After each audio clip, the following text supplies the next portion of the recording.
So here we are at the Mill City Museum. Let's go check it out. Hey everybody, welcome back. Today we're at the Mill City Museum here in Minneapolis, Minnesota, right next to the Mississippi River.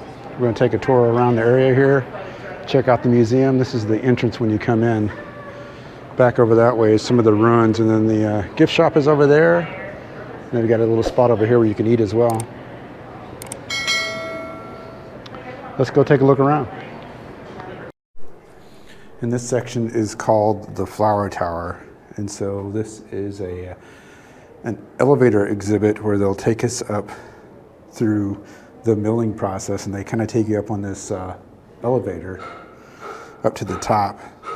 It's pretty impressive. It kind of takes you on the journey through the milling process from the arrival of the wheat till it gets packaged up into flour. This is a rail car puller.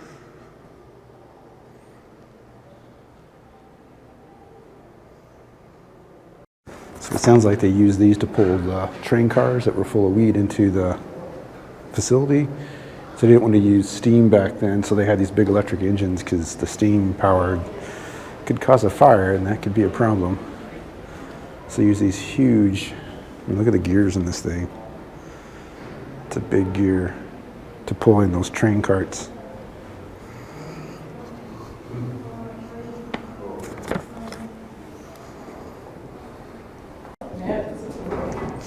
So here's the elevator itself. We're going to take a ride on this. Should be pretty cool.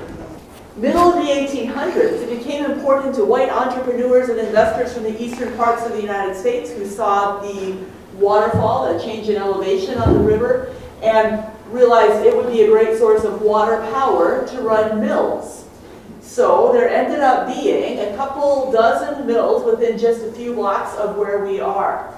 Mill City Museum is built in what's left of those. Our gallery is built in what's left of one of those, the Washburn A Mill. When we finish, as I indicated, you'll get out on the 8th floor, then you can go up to the 9th floor where you can look out over the river and the waterfall in its current state and all kinds of things that you.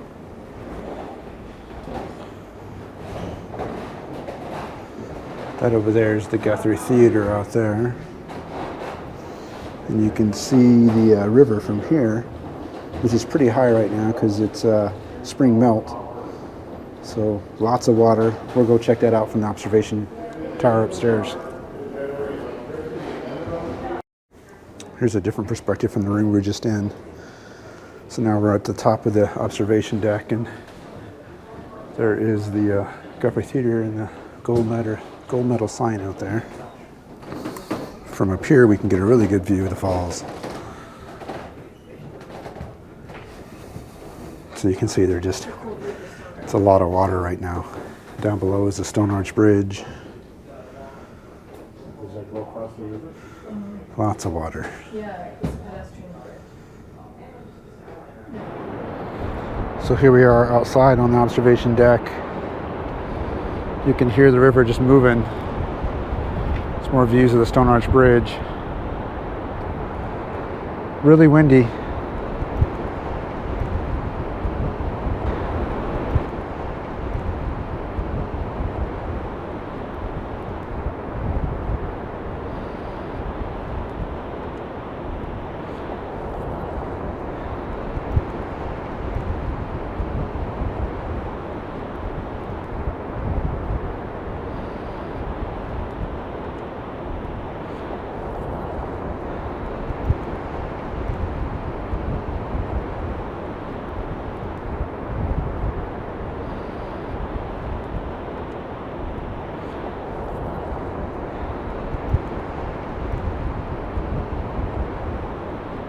So yeah, that is the Mississippi River out there. It's running full of water. It's definitely an important reason for the mill being here. Used all that water to run the mill. That water power is what ran all of the generators and stuff. Here we go down to the bottom.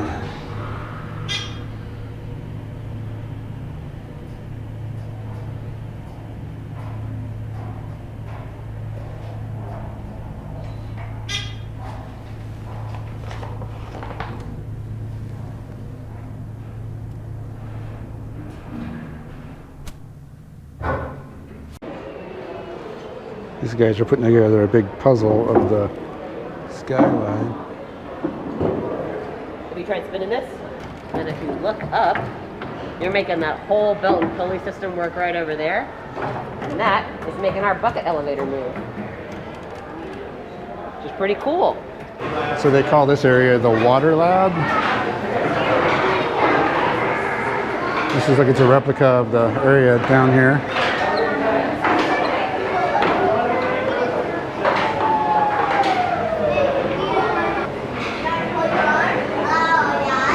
Direct drive water power. Hope we can get it to work. Yep, if it turns it on, it turns the turbines on. And that one's on. It starts all the water work. You see all the things running now.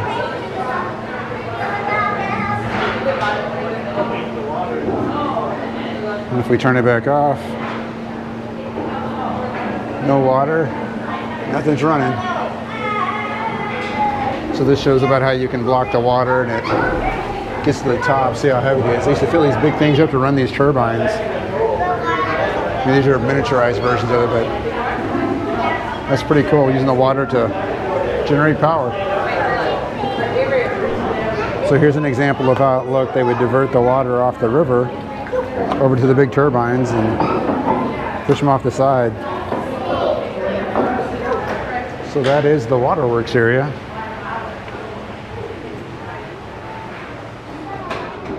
Back over here, they got a bunch of different exhibits set up. There you go. Perfect. Looks like these are rail cars bringing in the flour. Got a really old steam tractor here.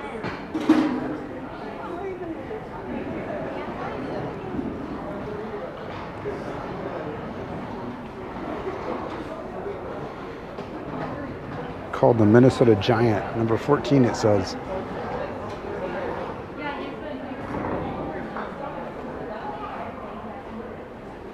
Steam engine tractor.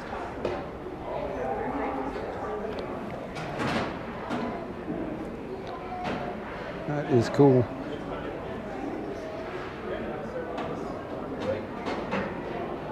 Then they've got different products that are made out of wheat. Bisquick in the background.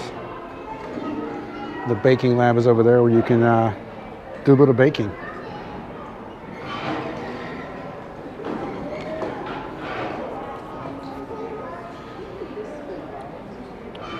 Over here looks like it's some more of the mills, I guess. So these were the grinders that would grind up the wheat. That was the mill, turns all this, grinds up all the wheat and those things. Would drop down below.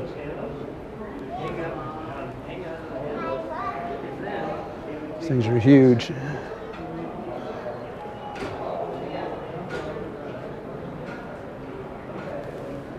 And then this section here talks about just the origins of Minneapolis, some of the history behind it, and then kind of how it's changed over the years.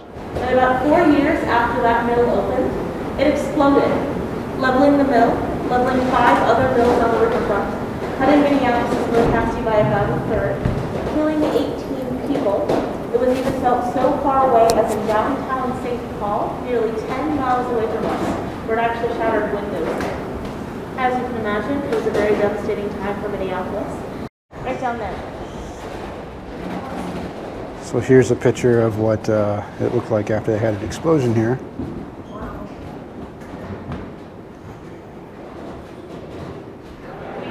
So we're just in time to see them do a dust explosion they talked about. Kind of show how the explosions happened that destroyed the plant. Should be pretty cool. All right, everybody. So, while you're wandering around the mill, exploring the museum here, it's very important to remember the dangers of the mill. And one of the biggest ones was the dust in the air. On the first mill on the site, the first Washburn A Mill, it can get really thick in the air, and when you're in those conditions, working every day, it can get in your lungs, make people very sick. But it can also get very explosive. The flour dust itself can become very, very explosive, which might seem odd. Because I think we all know, if I take a bag of flour, and I dump it on the ground, strike a match, and throw it in, it won't explode. it's gonna smolder and burn a little bit, but it won't, explode all, in my face, which is good because otherwise I'd have to be a lot more careful in the kitchen. No, so what happens? Why does the flour get explosive? Hit the nail on the head, bingo, yeah. When it gets all mixed up in the air, there's so much more oxygen in the mix. And just like blowing into a campfire, more oxygen means it burns hotter, it burns much more completely, much more efficiently, and it burns much faster. And it can burn so fast, you get a wave of heat and pressure, a big chain reaction of bits of dust, all igniting, igniting the ones around them. And in an enclosed space, like say a flour mill, that pressure can build until something gives way and you get a massive explosion. And that is what happened here on May 2nd, 1878. At roughly 7 p.m., the entire Washburn A Mill exploded, leveling the building. Okay, so we're just going to take this much, not much, just kind of a slightly heaping spoonful. I'll put that right in there. All right. So we have our fuel. The second thing we need is we need to enclose the fuel. Lock it in there. We have these paper towels. These will burst, leaving only one way to get out. Actually, figure out how to get this on. Come on. There we go. All right. This is where we put on the safety glasses. If you reach under your chair, you should find some. Not kidding. Should be good. I got some. All right. The final thing we need is oxygen. We need to add the oxygen. I'm going to pump up a chamber in here. When I throw the switch, it's going to take that dust and spray it into the air. And when I hold down this button, it's going to make an electric arc that jumps between two things that's going to ignite the flour and cause it to go boom way out the top. Hopefully.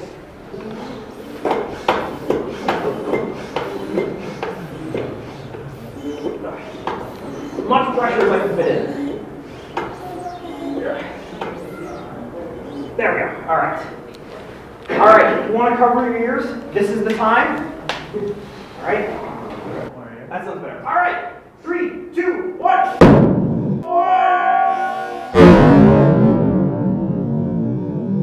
Nice. That is Over here is the baking lab where you can learn how to bake some stuff with flour.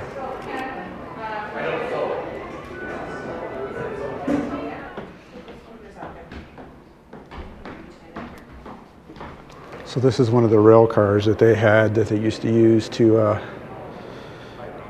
bring the wheat into the mill. And so these rail cars would be out in areas where the wheat was being farmed. They'd fill them up with all the wheat and then get them here to the mill to be turned into flour.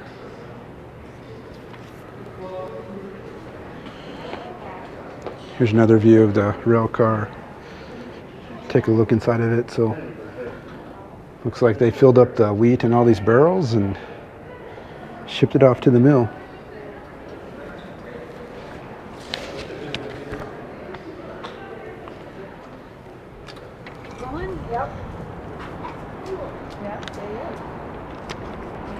It's another view of the ruins here. Get a little bit of perspective here. Before we were way up there when we were in the elevator, grain elevator. You can hear the falls. You can kind of see it flowing through those windows back over there. So I want to thank everybody for watching. Be sure to like this video, give me some comments, and subscribe to our channel if you haven't already. We'd love to have you, and we'll see you guys next time.